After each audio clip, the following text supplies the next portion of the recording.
Hello प्यारे student, कैसे हैं आप सभी। आशा करता हूँ सभी फिट और फाइन होंगे। बच्चों, प्रीवियस वाले वीडियो में हमने चैप्टर 8 स्टार्ट किया था, जिसमें विंड, स्टॉर्म एंड साइक्लोन के बारे में हमें दिया हुआ है। तो हमने 8.1 और 8.2 आपको डिटेल में पिछले वाले वीडियो में समझाया था। इस वाले वीडियो में हम लोग 8.3 से आगे रीड करेंगे 8.5 तक, और डिटेल में समझेंगे कि जो एयर होता है वो कैसे एक्सपेंड होता है, कैसे साइक्लोन बनता है, स्टॉर्म क्या होते हैं। इन सब चीज़ों को हम लोग इस वाले वीडियो में कवर करेंगे। साथ ही जो मैं आगे की वीडियोज़ बनाऊँगा, जो हमारा लास्ट पार्ट होगा ना, उसमें मैं आपको इस चैप्टर के सारे जो क्वेश्चन आंसर दिए हुए हैं वो कंप्लीट करा दूंगा। आपके नोट्स जो है वो कंप्लीट करा दूंगा और उसको एकदम सिंपल लैंग्वेज में लिखाऊंगा, ताकि आप जब याद करो तो आपको बहुत ज़्यादा हेल्पफुल हो। तो चलिए स्टार्ट करते हैं। और ये जो हमारा 8.3 हमारा टॉपिक है, एयर एक्सपेंडिंग ऑन हीटिंग, यानी जो एयर होता है वो एक्सपेंड करता है हीट करने पर, इसे समझते हैं। यहाँ पर हमें एक एक्टिविटी दिया हुआ है 8.5। इस एक्टिविटी को मैं आपको डायरेक्ट समझा देता हूँ, रीड वगैरह करने की जरूरत नहीं है। आपको क्या करना है, इस तरीके से 3 फनल लेने हैं और तीनों में सेम टाइप के बैलून को वहाँ पर लगा देना है, ठीक है। और वो जो हमारे पास ये ट्यूब जो आपने लिया है ना, इसको आपको किसी भी बर्तन में रख लेना है। गिलास वगैरह है तो बहुत अच्छी बात है। और गिलास में आपको जो पानी डालना है वो 3 टाइप के पानी डालने हैं। पहले वाले गिलास में आपको एकदम नॉर्मल पानी डालना है, ठीक है। दूसरे वाले गिलास में आपको थोड़ा सा गर्म पानी डालना है। और तीसरा वाला जो हमारा गिलास रहेगा, इसमें आपको एकदम ठंडा पानी डालना है। तो आप क्या देखोगे कि जो नॉर्मल गिलास था उसमें पानी जब हमारा जो नॉर्मल पानी था, उसकी वजह से बैलून में कोई भी इफेक्ट नहीं पड़ेगा। बैलून ऐसी का ऐसी रहेगा, ठीक है। जैसे आप इसमें बांधोगे ना तो बैलून एक साइड ऐसे गिर जाएगा, तो ऐसे ही रहेगा। लेकिन जब हम लोग गर्म पानी डालते हैं गिलास में, तो वो बैलून थोड़ा सा ऊपर उठने की कोशिश करेगा। ऐसा क्यों होता है? क्योंकि यहाँ पर, और देखो थर्ड वाला जो हमारा गिलास होता है, उसमें वो हमारा जो बैलून रहेगा वो सिकुड़ जाएगा। तो इससे हमको क्या समझ में आया कि जब हमने गर्म पानी डाला तो एयर क्या हुआ, एक्सपेंड हुआ, फैला, है ना। जब फैलेगा तभी तो ये बैलून इस तरीके से गुब्बारा तरीके से बनेगा, यानी कि थोड़ा सा एक्सपेंड करेगा खुद को। और जब हमने ठंडा पानी किया तो हम लोग क्या देखते हैं कि जब पानी ठंडा होता है तो जो एयर है वो खुद को एक्सपेंड नहीं करते हुए अपने आप को सिकुड़ देता है, ठीक है। अपने आप को क्या करता है, एकदम एडजस्ट करने की कोशिश करता है, सिकुड़ने की कोशिश करता है। इसीलिए जो हमारा बैलून है वो इस तरीके से एकदम पिचक गया है, ठीक है। तो यही आपको एक्टिविटी दिया हुआ है, जिससे आपको समझ में आ जाए कि जब हम लोग एयर को गर्म करते हैं तब वो एक्सपेंड करता है, फैलता है, ठीक है। फैलने के अलावा भी बहुत सारी चीज़ें होंगी। कैसे फैलेगा, क्यों फैलेगा, वो समझो आप यहाँ पर।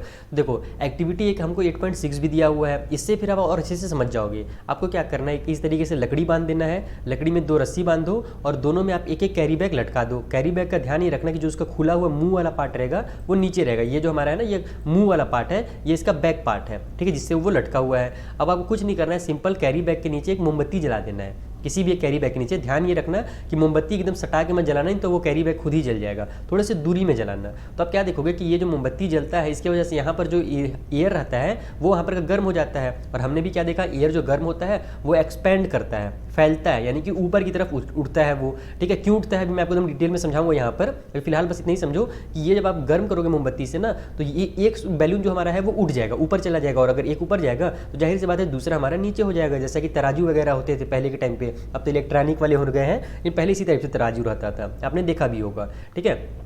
तो देखो ऐसा हो क्यों रहा है एक्चुअली, जब हम लोग एयर को जब हीट कर रहे हैं तो ऐसा क्या वहाँ पर हो रहा है जिससे वो ऊपर चला जा रहा है। बैलून जो हमारा कैरी बैग है ऊपर चला जा रहा है, बैलून भी थोड़ा टाइट हो जा रहा है। तो यहाँ पर आपको साफ समझ में आ जाएगा कि जो वार्म एयर होता है वो राइजेज अप होते हैं। यहाँ पर क्वेश्चन मार्क दिया हुआ है कि आप ये जो एक्टिविटी कर रहे हो, क्या आपको ऐसा लगता है कि जो एयर है वो गर्म होने के बाद राइजेज अप होते हैं, यानी कि ऊपर उठते हैं। As the warm air rises up, जो है देखो हमने तो ये देखा अभी कि हाँ बिल्कुल एयर को गर्म करने पर वो राइजेज अप हो रहा है, यानी कि ऊपर उठ रहा है। तो चूंकि वो जो एयर है वो ऊपर उठ रहा है, it push the bag above the candle. इसी वजह से यहाँ पर जब एयर ऊपर जाएगा तो वो कैंडल में जो ये बैग हमारा है कैंडल के ऊपर में, इसको क्या करेगा, पुश करेगा ऊपर की तरफ, इसीलिए ऊपर चला जा रहा है बैग हमारा। और warm air is lighter than the cold air. ये भी ध्यान रखना कि जो गर्म हवा रहता है ना वो ऊपर क्यों उठ रहा है, क्योंकि वो हल्का है। जैसे कि अगर भारी पत्थर आप जमीन में रखोगे तो वो नहीं उड़ेगा, लेकिन आप वही जमीन में आप क्या करो, एक पंख को रख दो, मुर्गी का पंख या किसी भी है ना एनिमल का या किसी भी चीज़ का छोटा सा बाल को रख दो तो वो उड़ने लगेगा। तो ऐसा क्यों होता है, क्योंकि वो हल्का होता है। तो सेम वही चीज़ है कि जब हम लोग एयर को गर्म करते हैं तो वो हल्का हो जाता है। अब हल्का क्यों हो रहा है वो समझो। हमने क्या देखा कि एयर एक्सपेंड करता है, फैलता है। तो कोई भी चीज़ को अगर अपन सिकुड़ करके रखेंगे, एक इकट्ठा करके रखेंगे, तो वो क्या हो जाता है, भारी हो जाता है। जैसे कि मान लो एक एग्जांपल देता हूँ, आप घर में गेहूं सुखाते हुए देखे होगे मम्मी को, तो आप देखना कि जब वो गेहूं सुखाती है ना, जब धो के बाद गेहूं सुखाती है तो वो फैला करके रखती हैं। जब फैला करके रखेंगी तो उसको तुमको उठाने में बहुत आसानी होगा। कोई भी चीज़ अगर फैला करके रखा हुआ है तो उसको तुम आसानी से उठा सकते हो। साइड में इधर वाला उठा लेना, इधर वाला उठा लेना, इस तरीके से आप उठा सकते हो। लेकिन वो पूरा सामान को, पूरे गेहूं को जब एक साथ इकट्ठा करके एक बोरा में डालती है ना तो वो भारी लगने लगता है। तो जो एयर है चूंकि वो गर्म होने के बाद एक्सपेंड हो जाता है, यानी कि फैल जाता है। तो चूंकि वो फैल गया है इस वजह से वो जगह ज़्यादा ले रहा है, और जगह ज़्यादा ले रहा है तो वो हल्का हो जाएगा। वही चीज़ यहाँ पर मैंने ग्रीन वाले में यहाँ पर किया है कलर। अब इसको समझो कि on heating the air expand and occupy more space. Heat करने पर एयर जो होता है एक्सपेंड होता है और बहुत ज़्यादा स्पेस ले लेता है, पहले की अपेक्षा हीट करने के बाद वो ज़्यादा स्पेस लेता है। तो when the same thing occupy more space it becomes lighter. जब कोई भी सामान हो, अगर उसको आप ज़्यादा स्पेस दोगे तो वो हल्का लगेगा। आप किसी भी चीज़ को देख लो, आप कपड़े को ही देख लो, अगर आप उसको मोड़ से मोड़ के रखोगे एकदम अच्छे से एकदम गिट्ठा बना करके तो वो भारी लगेगा, और उसको आप फैला करके रखोगे, यानी कि अब देखो कपड़ा क्या करना है, बड़ा सा कपड़ा ले लेना, उसको मोड़ से मोड़ करके आप बॉल बना लेना, तो बॉल बनाओगे तो लगेगा कि वो भारी है, और उसी कपड़े को आप खोल देना एकदम चौड़ा सा तो वो देखना हल्का लगने लगेगा। तो वही चीज़ है कि जब कोई भी चीज़ को हम लोग ज़्यादा स्पेस दे देते हैं तो वो हल्का हो जाता है। तो यहाँ पर the warm air is therefore lighter than the cold air, इसीलिए जो वार्म एयर है चूंकि वो एक्सपेंड हो जा रहा है, ज़्यादा स्पेस ले रहा है, इसलिए वो हल्का होता है कोल्ड एयर से। That is the reason that the smoke goes up, और यही वजह है कि जो हम लोग वो देखते हैं ना धुआं वगैरह, लकड़ी से जलता है जो धुआं वो ऊपर उठता है। क्यों ऊपर उठता है? क्योंकि वो जो धुआं रहता है वो गर्म होता है, गर्म होने की वजह से वो फैलता है, और जब वो फैलता है तो हल्का हो जाता है, और हल्का होने की वजह से वो आसमान में ऊपर उठने लगता है। चलो आगे देखो, यहाँ पर कुछ चीज़ें और दी हुई है। In nature there are several situation where warm air rises at a place. ठीक है, हमारे नेचर में ही कई जगह पर जो होता है आप देखना कि वार्म एयर ऑटोमेटिकली ही ऊपर उठता है, नेचर में ही, आपको आग लगाने की जरूरत नहीं, नॉर्मल ही कई बार आप देखना कि वार्म एयर हवा में उड़ता हुआ आपको दिखेगा। The air pressure at that place is lower, और जब हवा वहाँ से उड़ करके ऊपर चला जाएगा तो वहाँ पर का जो प्रेशर वो कम हो जाएगा। ऐसा हमने पिछले वाले जो वीडियो बनाया था फर्स्ट वाला, उसमें मैंने आपको समझाया था कि जब कभी भी किसी जगह से हवा हट जाता है तो अगल बगल की हवा वहाँ पर आकर के उसका जगह को लेने की कोशिश करते हैं, क्योंकि वहाँ पर का जो प्रेशर है वो कम हो जाता है। The cold air from the surrounding areas rashes into, है ना, टू फील इट्स प्लेस। वही चीज़ है कि जो अगल बगल की ठंडी हवाएं रहती हैं वो गर्म हवा जो वहाँ पर से उड़ के दूसरे जगह चल गया, ऊपर चला गया, उसके जगह को वो जा करके वहाँ पर एक्यूपाई कर लेती हैं। ठीक है, तो this setup convection in air as you learn in chapter number 4, और यही चीज़ क्या होता है हमारा एयर का कन्वेंशन कहलाता है, जो कि आपने चैप्टर नंबर 4 में पढ़ा है। अगर आपने चैप्टर नंबर 4 का वीडियो नहीं देखा होगा तो देख लेना, उसका मैंने वीडियो बना दिया है, आपको उसका लिंक नीचे डिस्क्रिप्शन बॉक्स में मिल जाएगा। तो यहाँ पर हमने 8.3 में क्या देखा, एयर एक्सपेंड होता है, तो मतलब हीट जब देते हैं वो एक्सपेंड होता है, ये चीज़ हमने 8.3 में अच्छे से समझा। अब आते हैं हम लोग 8.4 में कि wind currents are generated due to uneven heating on the earth, यानी कि जो विंड होता है, जो जैसे हम लोग हवा जो चल रहा है ना, वो क्यों चल रहा है हवा, हमारे अर्थ में जो हवा चल रहा है उसका भी कुछ तो हवा नहीं, कुछ तो रीज़न होगा, वजह होगा। तो ऐसा 2-3 रीज़न की वजह से होता है। मेन यहाँ पर आपको 2 सिचुएशन बताया गया है कि जो हमारे अर्थ में जो हीटिंग कहीं कहीं पे ज़्यादा होता है, कहीं कहीं पे जो हीटिंग का है समस्या वो कम होता है, इस वजह से जो तूफान वगैरह है ना वो चलते हैं। अब क्यों चलते हैं वो आपको मैं यहाँ पर जो हमारा पॉइंट ए है इसमें आप डिटेल में समझोगे। Uneven heating between the equator and the poles, यानी कि जो इक्वेटर है हमारे अर्थ का और जो पोल है उसके आसपास जो होगा ना हवा वो अलग अलग तरीके का रहेगा। पोल के पास ठंडा होता है, इक्वेटर के पास गर्म होता है। ये आपको मैं जियोग्राफी में बताऊंगा कि इक्वेटर और पोल क्या होते हैं। फिलहाल आपको मैं सिंपल यहाँ पर समझा देता हूँ। देखो ये हमारा अर्थ है ना, ये बीचों बीच की जो लाइन दिख रही है आपको ये इक्वेटर है। ठीक है, ये जो पहला आपको इलाका दिख रहा है ये 30 डिग्री वाला है, उसके ऊपर 60 डिग्री है, और ये जो है ना सेंटर यहाँ पर ये पोल वाला सेंटर है, ऊपर वाले को नॉर्थ पोल बोलते हैं, और नीचे जो यहाँ पर है ये साउथ पोल है। ठीक है, बीच वाला हमारा 0 डिग्री होता है, उसके नीचे फिर से 30, और ये वाला जो पॉइंट है ये हमारा 60 डिग्री का है। ठीक है, तो क्या होता है कि जो नॉर्थ पोल है, जब हमारा जो सन, यहाँ पर आपको मैं रीड करके समझा देता हूँ कि जो हमारा सन का रे होता है, जो सूरज की रोशनी होती है ना, वो हमारे इक्वेटर वाले एरिया में ज़्यादा पड़ती है और ऊपर वाले नॉर्थ पोल और साउथ पोल में कम पड़ती है। उसी की वजह से ना यहाँ पर आप देखना कि 6 महीने तक रात होता है, 6 महीने तक दिन होता है। ये सब आपको एकदम बहुत इंटरेस्टिंग फैक्ट है, वो मैं आपको ज्योग्राफी जब पढ़ाऊंगा कभी तब आपको मैं बताऊँगा। आपके क्लास 7 की ज्योग्राफी बुक में वो दिया हुआ है। ठीक है, तो यहाँ पर चूंकि ठंड रहता है, धूप उतना अच्छे से पहुँचता नहीं है और यहाँ पर गर्म रहता है, तो हमने क्या देखा कि जो गर्म हवा रहेगा वो ऊपर उठ जाएगा हल्का होने की वजह से। तो यहाँ पर का जो इधर का ठंडा हवा है वो आकर के यहाँ पर स्पेस ले लेगा। यही चीज़ यहाँ पर होता है कि 60, जैसे देखो ये हमारा ये जो इक्वेटर है ना, बीचों बीच का इलाका, ये 30 डिग्री वाला यहाँ पर आके स्पेस लेता है, और ये जो 60 डिग्री जब गर्म होता है तो ये जो इधर वाला हमारा इलाका है नॉर्थ पोल वाला, वो यहाँ पर आकर के स्पेस लेता है। ये चीज़ आपको यहाँ पर दिया हुआ है, मैं आपको थोड़ा समझा देता हूँ कि इन समर नहीं यार ये नहीं है, ये पॉइंट हम लोग पढ़ रहे थे, ये वाला है कि region close to the equator gets maximum heat from the sun. जो रीजन होता है वो ज़्यादा हीट लेता है सन के पास से। The air in this region gets warm, इसीलिए जो एयर होता है वो गर्म हो जाता है क्योंकि सन से उसको ज़्यादा धूप मिल रहा है। The warm air rises and the cooler air from the region in the 0 to 30 degree latitude belt on the either side of equator move on. यानी कि यही है कि हमारा जो 0 डिग्री से लेकर 30 डिग्री तक के जो एयर है वो ये बीच वाले इक्वेटर वाले जो एयर ऊपर उठ गया है उसका आकर के ये जगह ले लेती हैं। उसी तरीके से दूसरा भी यही चीज़ होता है, यहाँ पर भी वही चीज़ दिया हुआ है, जो 60 डिग्री का एयर उठता है, जब ये यहाँ पर का एयर जब गर्म हो जाता है और हवा में उड़ जाता है तो ये जो 0 डिग्री का जो एयर है ये ठंडा वाला वो यहाँ पर आ जाता है। तो इस तरीके से क्या होता है तूफान, मतलब एक तरह से हवा चलता है, जो विंड ब्लो हम लोग बोलते हैं ना, वो इसी वजह से होता है कि गर्म हवा उड़ के ऊपर चला गया तो ठंडा हवा वहाँ पर आने की कोशिश करता है, तो उसी वजह से आपको लगेगा कि विंड जो है वो ब्लो हो रहा है। कई बार ये बहुत ज़्यादा तेज़ भी हो जाता है, तो उसका भी रीज़न हम लोग आगे भी पढ़ेंगे, आगे वो सब चीज़ दिया हुआ है। तो ये आपका ये पार्ट समझ में आ गया। बी पार्ट समझो कि uneven heating of land and water, यानी लैंड और वाटर में भी जब अलग अलग तरह से हीट होता है, क्योंकि हमने आपको लैंड ब्रिज और सी ब्रिज पढ़ाया हुआ है चैप्टर नंबर 4 में, आप उसको रिवाइज करो अच्छे से, आपको याद आएगा कि दिन के समय क्या होता था कि जो सूरज की तपिश होती है दिन के समय में, तो हमारा जो जमीन होता है, अर्थ जो होता है ना, वो देखो यहाँ पर मैं आपको दिखा रहा हूँ, इसको समझाता हूँ यहाँ पर से। जैसे दिन होगा ना तो क्या होगा कि जो अर्थ है वो जल्दी गर्म हो जाएगा, अर्थ जल्दी गर्म होता है तो इसके ऊपर का जो हवा है वो आसमान में उड़ने लगेगा। तो ये जो हमारा समुद्र वाला इलाका है, ये यहाँ पर का चूंकि हवा अभी हल्का ठंडा है, भले धूप निकला हुआ है, लेकिन समुद्र वाला जो हवा रहता है वो ठंडा रहता है, तो वो आ जाता है अर्थ की तरफ, ठीक है। लेकिन रात के समय क्या होता है कि जो समुद्र है अब वो धीरे धीरे ठंडा होता है, जो अर्थ है ना वो बहुत जल्दी ठंडा हो जाता है। तो चूंकि ये धीरे धीरे ठंडा हो रहा है, हल्का गर्म है, तो इसका जो हवा रहेगा वो ऊपर उठ जाएगा, और ये जो अर्थ वाला हवा है वो रात के समय इधर आएगा। बस यही होता है, लैंड ब्रिज सी ब्रिज में भी यही चीज़ है। मैंने आपको चैप्टर नंबर 4 में इसको भी ऐसे ही समझाया था, ठीक है। तो वही दिया हुआ है कि समर के टाइम पे near the equator the land warm up faster and most of the time the temperature of land is higher, यानी कि समर के समय में जो टेम्परेचर होता है लैंड का, जमीन का, वो ज़्यादा होता है than that the of water of ocean, यानी कि जो ओशियन है हमारे पास, ये समुद्र है, इसके टेम्परेचर से ज़्यादा होता है लैंड का टेम्परेचर, ठीक है।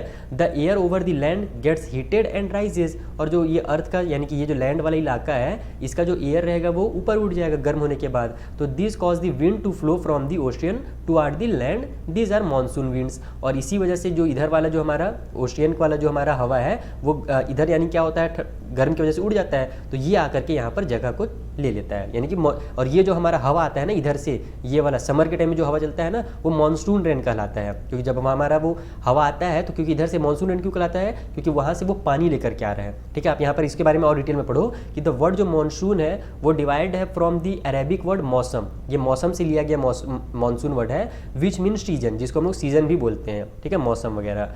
इन winter the direction of wind flow gets reversed, और जो विंटर के समय होगा जस्ट उल्टा हो जाएगा, जैसे लैंड ब्रिज और सी ब्रिज में जस्ट अपोजिट हो जाता था, वैसे समर के समय तो इधर से समुद्र की तरफ से इधर हवा जा रहा है, लेकिन विंटर के समय समुद्र की तरफ क्या होगा, हवा धीरे धीरे ठंडा होगा, और जमीन की तरफ जल्दी हवा ठंडा हो जाता है। तो फिर जिधर ठंडा है उधर से गर्म की तरफ चलने लगेगा हवा, विंटर में जो होगा वो उल्टा हो जाता है जस्ट, और इसलिए it's flow from the land to the ocean. लेकिन अब यहाँ पर बुझो के दिमाग में एक सवाल आ रहा है कि I want to know what this winds do for us, ठीक है। अच्छा, पहली के दिमाग में पहले सवाल आया था, पहली के दिमाग में ये सवाल आया था कि ये जो हमारा अर्थ है आप देख रहे हो यहाँ पर, तो ये जो हवा जो चल रहा है ना, ये जो एरो लगा हुआ है ये हवा दिखा रहा है, हवा को रिप्रेजेंट कर रहा है, तो हवा तिरछा क्यों चल रहा है, सीधा सीधा भी तो चल सकता था ना, ऐसा तिरछा चलने का वजह क्या है। तो इसका तिरछा चलने का वजह है कि जो हमारा अर्थ है वो अपने एक्सिस पे रोटेट होता है, ये आप सभी जानते हो कि अर्थ जो है अपनी जगह पे घूमता है, उसी वजह से दिन और रात होते हैं, ठीक है। तो यहाँ पर चूंकि घूम रहा है तो हवा भले सीधा जा रहा है, आपको अगर आप गोल गोल घूमोगे तो मैं आपके अगर मुंह में कुछ फेंकूंगा ना तो आपके पीछे दिमाग में जाकर के लगेगा वो चीज़, तो वही चीज़ है, हवा सीधा चलता है, लेकिन अर्थ चूंकि घूम रहा है इसीलिए आपको यहाँ पर हवा लग रहा है कि वो तिरछा चल रहा है थोड़ा सा, और वो तिरछा वैसे चल नहीं लगता है, क्योंकि ये घूम रहा है तो हवा ऐसे जा रहा है तो वो तिरछा ऐसे पड़ रहा है इस हमारे अर्थ में, ठीक है। तो यही पहली का सवाल था और इसका ये जवाब है। उसी तरीके से बुझो के दिमाग में भी एक सवाल आया है कि ये जो विंड है जो हमारा गर्मी के दिन में इधर से क्या बोलते हैं समुद्र से ज़मीन की तरफ आती हैं, और ठंड के दिनों में जो ज़मीन की तरफ से समुद्र की तरफ जाती हैं, तो ये विंड जो हमारे लिए क्या करती है। तो ये जो गर्मी वाला विंड है, वैसे दोनों काम किए, लेकिन जो गर्मी वाला विंड है जो समुद्र से ज़मीन की तरफ लैंड की तरफ आती है वो ज़्यादा काम करती है। क्यों ज़्यादा काम करती हैं वो समझो कि the wind from the ocean carry water and bring rain, ये समुद्र की तरफ से आ रही हैं तो उनमें नमी होगा, यानी कि वो क्या लेकर के आएंगे, पानी लेकर के आएंगी इधर से इधर, हवा में नमी रहता है ना, वो एक्चुअली पानी की छोटी छोटी बूंदें रहती हैं। It is a part of the water cycle, और ये वाटर साइकिल का एक पार्ट है। The monsoon winds carry water and it's rain, यानी कि जो हमको गर्मी के बाद जो बारिश का मौसम आता है ना वो क्यों आता है, वो इसी वजह से आता है क्योंकि ये वाली जो हवा थी गर्मी के समय में जो इधर चली थी ना हमारे लैंड की तरफ, वही जाकर के वो आखिर में गर्मी के दिनों में बारिश बन करके बरसती है, ठीक है। तो अगर बारिश नहीं होगा, मानसून अगर ये हवा ही नहीं चलेगा, मानसून विंड ही नहीं चलेगा, तो फिर मानसून मौसम भी नहीं आएगा, बारिश का मौसम भी नहीं आएगा, हमेशा हम लोग गर्मी में ही क्या हो जाएंगे, हालत ख़राब हो जाएगा हमारा, पानी नहीं आएगा। तो cloud bring rain and give us happiness, cloud जो होता है पानी लेकर के आते हैं और हमको बहुत सारी खुशियाँ देते हैं। Farmer in our country depend mainly on rain for their harvest, यानी कि जो हमारे इंडिया में हमारे कंट्री में जो फार्मर हैं वो अपने खेती किसानी के लिए ज़्यादातर जो है ना रेन से ही डिपेंड है, ज़्यादा उनके पास वो नहीं है कि ज़मीन से पानी निकालने, रहता है कई जगह पर, लेकिन सारे फार्मर के पास वैसा सुविधा नहीं है। ज़्यादातर जो फार्मर है वो हार्वेस्ट के लिए यही रैन के ऊपर ही डिपेंड करते हैं। ठीक है।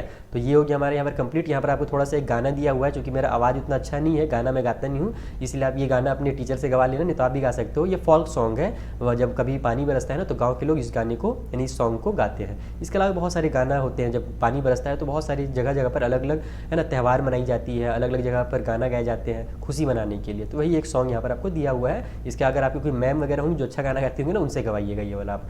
देखो अब यहाँ पर वही चीज़ दिया हुआ है जो हम लोग अभी पढ़े ना, कि थोड़ा सा हवा इस तरीके से तिरछा चलता है, क्योंकि ये घूम रहा है तो ये आपको दिखेगा कि हवा थोड़ा सा टेढ़ा जा रहा है। और गर्मी के समय आप देखो तो हवा आपको देखो इधर से दिख रहा है, ये हमारा इंडिया है, इधर हमारा ओशियन है, तो ओशियन से इंडिया की तरफ आपको हवा दिख रहा होगा, ठीक है। ये गर्मी के समय होता है। यहाँ पर आप इसको नीचे रीड करोगे तो देखो ये समर लिखा हुआ है ना, ये समर के समय हो रहा है। और यहाँ पर आप देखोगे ठंड के समय में ये जो हमारा इंडिया है, इससे जो हवा है वो इधर या ओशियन की तरफ जा रहा है। तो ये कब होगा, ये हमारा ठंड के समय में होगा, ठंड के सीजन में होगा, विंटर के समय में। इसको आप देखो यहाँ पर रीड भी कर लेना, ये विंटर दिया हुआ आपको है ना। और तिरछा चूंकि वही वजह है, जो हमारा अर्थ है वो रोटेट होते रहता है, इसी वजह से थोड़ा सा तिरछा दिख रहा है, तो सीधा सीधा आपको हवा दिखता है, ठीक है।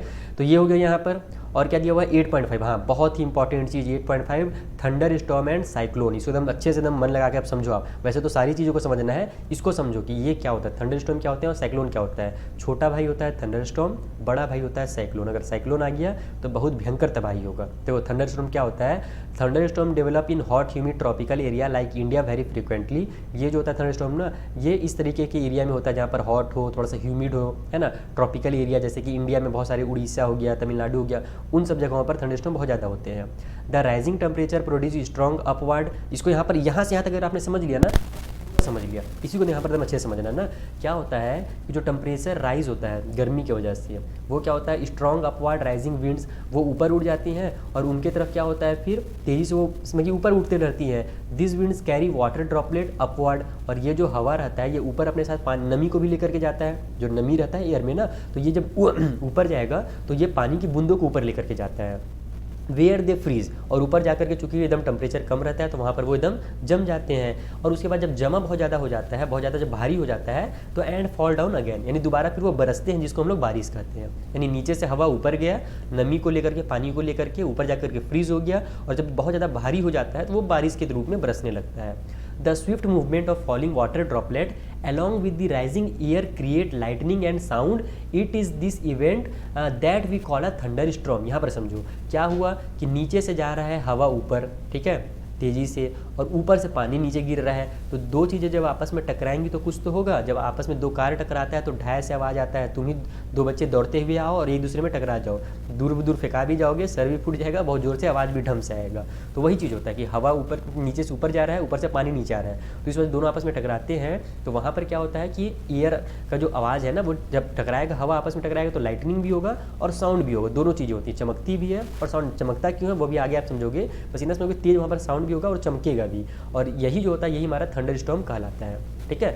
You will read about lightning in higher classes. आप इसके बारे में और ज़्यादा डिटेल में एकदम बारीकी से आप हायर क्लास में से पढ़ोगे। फिलहाल आप इतना ही समझो कि नीचे से हवा गया, ऊपर से पानी टाइप से हवा टाइप से आया, तो दोनों आपस में टकराए तो वहाँ पर लाइटनिंग हुआ, साउंड हुआ, वही थंडरस्टॉर्म कहलाता है, ठीक है। अब अगर कहीं पर स्टॉर्म आ रहा है, तूफान अगर कहीं पर चल रहा है, लाइटनिंग भी हो रहा है साथ में, तो अब हमको क्या क्या सावधानियां बरतनी चाहिए ताकि हमको नुकसान ना पहुंचे। तो सबसे पहले तो do not take shelter under a isolate tree, यानी कि अगर कोई ट्री एकदम अलग थलग पड़ा हुआ है, कहीं पर दूर में खुले मैदान में एक पेड़ है, तो उसके नीचे आपको बिल्कुल नहीं जाना है। If you are in a forest, अगर आप लेकिन फॉरेस्ट में हो तो आप क्या करो, एक छोटे ट्री के नीचे shelter low. Do not lie on the ground, ठीक है। अगर आप खुले मैदान पे हो तो वहाँ पर आप बिल्कुल नहीं रहना, आपको जल्दी से कहीं पे भाग जाना है जहाँ पे छत वगैरह कुछ हो, ठीक है। उसके अलावा ध्यान रखना है कि do not take shelter under an umbrella with a metallic end, यानी कि एक छाता जिसका मेटल का बना हुआ छाता हो, वो भी आपको नहीं लेना, नहीं तो आपको करंट लग सकता है, आपके ऊपर बिजली गिर सकती है, क्योंकि वो खींचता है बिजली को, ठीक है।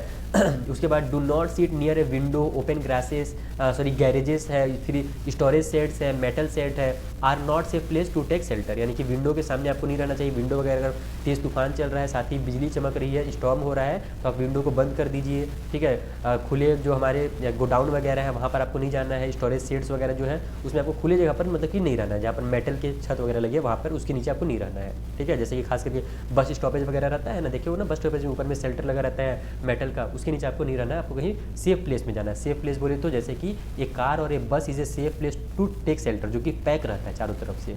और if you are in water, अगर आप वाटर के अंदर है तो भैया जल्दी से वाटर से बाहर निकलिए और बिल्डिंग के अंदर भागिए। तो अगर पानी में गिर गया ना एक बार, तो जैसे हम लोग आलू फ्राई करते हैं ना तेल डाल करके, वैसे आप फ्राई हो जाओगे, क्योंकि पानी एकदम बहुत ज़्यादा ज़्यादा गर्म हो जाता है जब उसमें बिजली गिरती है तो, ठीक है, स्टॉर्म जब उसमें गिरता है तो ये सिर्फ चीज़ आपको थोड़ा सा प्रिकॉशन ध्यान में रखने हैं जब कभी भी वहाँ पर थंडर स्टॉर्म हो तो। अब आप देखो कि थंडर स्टॉर्म तो छोटा भाई है, बिजली कड़कते रहता है, लेकिन वो साइक्लोन कब बन जाता है? साइक्लोन क्या होता है पता है आपको? मैं फोटोवा दिखाऊँ कहीं पे, कहाँ ये फोटो? ये नहीं है, ये नहीं है, ये इसमें भी नहीं है। रुको थोड़ा सा फोटो दिखाता हूँ आपको मैं ना, उसी में है वैसे, बाकी मैं आपको दूसरा फोटो इसलिए यहाँ पर से दिखा रहा हूँ। देखो ये जो है ना, ये साइक्लोन है, बहुत बड़ा रहता है ये, कई किलोमीटर। अभी इसी के बारे में हम लोग पढ़ने जा रहे हैं। चलो यहाँ पर आते हैं, अब इसको हम लोग पढ़ते हैं कि साइक्लोन, थंडरस्टॉर्म जो है वो साइक्लोन कैसे बन जाता है। हम क्या जानते हैं कि जो वाटर होता है उसको हीट चाहिए, है ना, उसको लिक्विड से वेपर बनने के लिए। हम लोग तो ये देख रहे हैं कि हवा से वो ऊपर जा रहा है वाटर ड्रॉपलेट बन करके, लेकिन वो कैसे जा रहा है? बिना हीट दिए तो जाएगा नहीं। गर्म करते हैं, यानी हम लोग गर्म नहीं करते, हीटर से वाटर को गर्म नहीं कर रहे हैं, वो जो सन भैया हमारे जो सूरज है वो जब गर्म करता है यानी कि हीट देता है, तब जाकर के वाटर जो है वो वेपराइज होता है और ऊपर उठता है, यानी हीट उसको मिल रहा है तभी वो वेपराइज हो रहा है। तो अगर वहाँ ऊपर जा करके उसका हीट को अगर हम लोग निकालना चाहें, अलग करना चाहें, क्योंकि देखो ऊपर गया वो वाटर वेपर बन करके, अब वाटर वेपर से दोबारा वो क्या बन जा रहा है? वाटर बन जा रहा है, तभी तो नीचे बरस रहा है ना। तो नीचे बरस रहा है, इसका मतलब कि वो वाटर वेपर से वाटर बन रहा है, उसका स्टेट फिर से चेंज हो रहा है। पहले हीट लिया था तो अब क्या करेगा? वो हीट को रिलीज़ करेगा, बाहर निकालेगा, और जो हीट वो बाहर निकालता है ना, उसी की वजह से वहाँ पर जो लाइटनिंग वगैरह है वो होती है। देखो यहाँ पर पढ़ रहे हैं हम लोग ना, ये यहाँ पर कुछ और दे दिया है, स्ट्रक्चर ऑफ साइक्लोन है, उसको बाद में पढ़ेंगे, पहले इसको समझो आप। Before cloud formation water take up heat from the atmosphere to change into vapour. Cloud बनने से पहले वाटर जो एटमॉस्फेयर से हीट लेता है ताकि वो वेपर बन सके।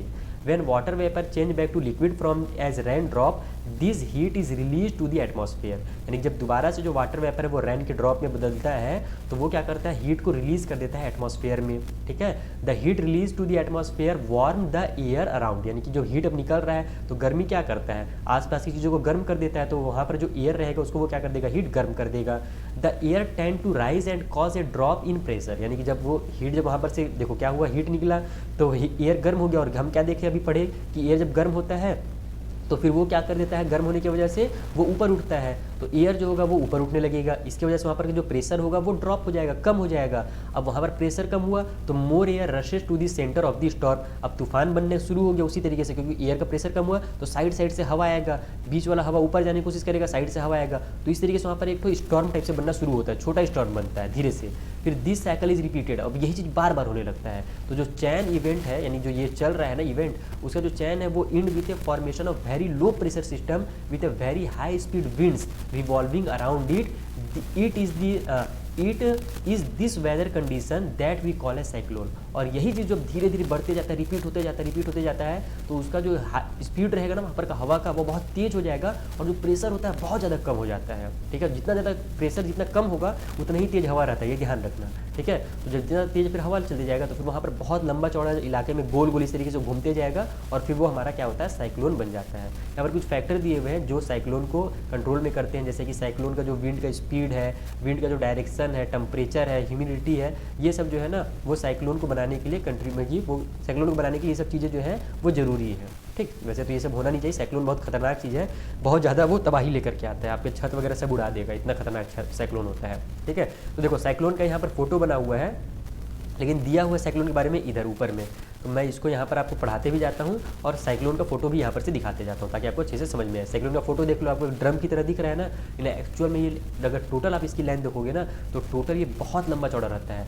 10 से 30 किलोमीटर तो केवल इसका आई होता है, ये जो इसका बीच वाला जो सेंटर दिख रहे हो ना, ये 10 to 30 किलोमीटर। अब आप अनुमान लगा लो कि कितना बड़ा इसका आई है, तो टोटल जो ये इतना लंबा चौड़ा है, यानी बड़े से बड़ा शहर में अगर ये साइक्लोन आ जाए ना तो शहर को तबाह कर देगा। कई बार जगह आया भी है, हम लोग आगे वाले जो अगला वीडियो बनाएगा हमारा जिसमें 8.6 में पढ़ाऊंगा, उसमें मैं आपको बहुत डिटेल में बताऊंगा कि कहाँ पर साइक्लोन पहले आ चुका है और वो कितना तबाही मचाया है, ठीक है। पहले हम थोड़ा सा यहाँ पर साइक्लोन का फोटो देखते जाते हैं और साइक्लोन बने थोड़ा सा समझते हैं, ज़्यादा डिटेल में नहीं समझना है, नॉर्मल समझना है।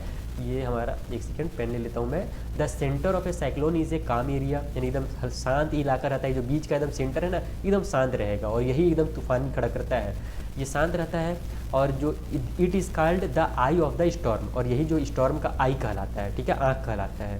ये large cyclone is a violently rotating mass of air in the atmosphere, यानी कि जो बहुत बड़ा साइक्लोन होता है ना, बहुत ज़्यादा वो एयर एटमॉस्फेयर से ले करके वायलेंटली यानी बहुत ज़्यादा एकदम तबाही मचा देता है। 10 to 15 किलोमीटर हाई, और इसकी जो ऊंचाई होती है ये 10 से 15 किलोमीटर तक की होती है। The diameter of the I varies from 10 to 30 kilometre. वही चीज़ है जो मैं आपको बताया ना कि इसकी हाइट तो आप 15 किलोमीटर समझ गए कि 15 किलोमीटर ऊंचा है, यानी कि आप समझ जाओ कितना ऊंचा होगा, बादलों तक एकदम कह लो आपका पाँव एक तरह से पहुंच जाएगा। उसके अलावा इसका जो आई है वो 10 से 15 किलोमीटर वो रहता है, 15 से 30 किलोमीटर, 10 से 30 किलोमीटर। तो सोचो टोटल जो साइक्लोन होगा, जो चारों साइड जो तेज हवा चलेगा वो कितना लंबा चौड़ा और होगा, ठीक है। It is a region free of cloud and has light wind. और जो आई होता है उसमें क्लाउड वगैरह नहीं होते हैं, उसमें लाइट वगैरह नहीं होते हैं, ठीक है। Around this calm and clear I, इसके चारों साइड जो हमारा आई है ना उसके चारों side there is a cloud region of about 150 kilometre in size. यानी कि ये जो आँख है बीच वाला साइक्लोन का, इसके चारों साइड 150 किलोमीटर 150 किलोमीटर तक का एयर रहता है, ठीक है। यानी बहुत लंबा चौड़ा, एक शहर तक को डुबा दे वो हवा में। In this region there are a high speed wind, और जो स्पीड रहता है विंड का वो भी बहुत तेज रहता है 150 से 250 किलोमीटर तक। And thick cloud with heavy rain, और ये जो बादल रहते हैं वो बहुत ज़्यादा मोटे होते हैं और इसमें बहुत ज़्यादा तेज हवा आता है।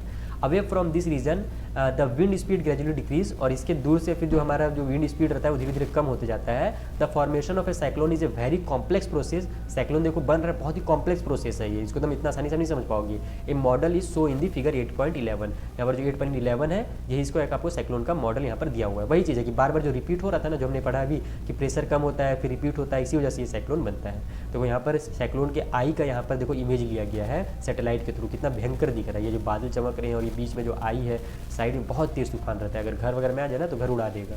तो इस वाले वीडियो में इतना ही रखते हैं, बहुत लंबा फिर हमारा वीडियो हो जाएगा, है ना। वैसे तो मैं आपको एक चीज़ राज की बात बता देता हूँ, ये वीडियो मैंने एक बार पहले ही शूट कर रखा था, आधा से 1 घंटा मेरा लगा था, यानी जैसे अभी 26 मिनट लगा है ना उसी तरीके से उसमें भी टाइम लगा था। लेकिन हुआ कि आपको पता है मैंने माइक का जो बटन है वही ऑन नहीं किया, तो पूरा का पूरा मेहनत जो है वो बेकार हो गई। इसीलिए आपको ये वीडियो बहुत ज़्यादा लेट से मिल रहा है, इसके लिए मैं थोड़ा सा क्षमा मांगूंगा आपसे। बाकी मैंने इस वीडियो को आज से 2-3 दिन पहले ही बनाया था, लेकिन चूँकि वो साउंड ही नहीं था उसमें, तो कोई मतलब नहीं था उस वीडियो का, एक्सप्लेनेशन ही नहीं होता, केवल आपको फोटो दिखता, इसलिए मुझे दोबारा शूट करना पड़ा। कोई बात नहीं, आगे बार से अब ये गलती नहीं होना चाहिए, मैं भी ध्यान रखूँगा। और आपको भी अब देखना ही है कि जो 3rd वीडियो आएगा जल्दी ही मैं पहुँचाऊँगा आपके पास, और जो 4th वीडियो वो खास करके आप जरूर उसमें से नोट्स वगैरह अपने कंप्लीट कर लेना। तो मिलते हैं नेक्स्ट वीडियोज़ में, आपको उनका लिंक आपको नीचे डिस्क्रिप्शन बॉक्स में भी मिल जाएगा और ऊपर आई बटन में भी मिल जाएगा। Thank you for watching.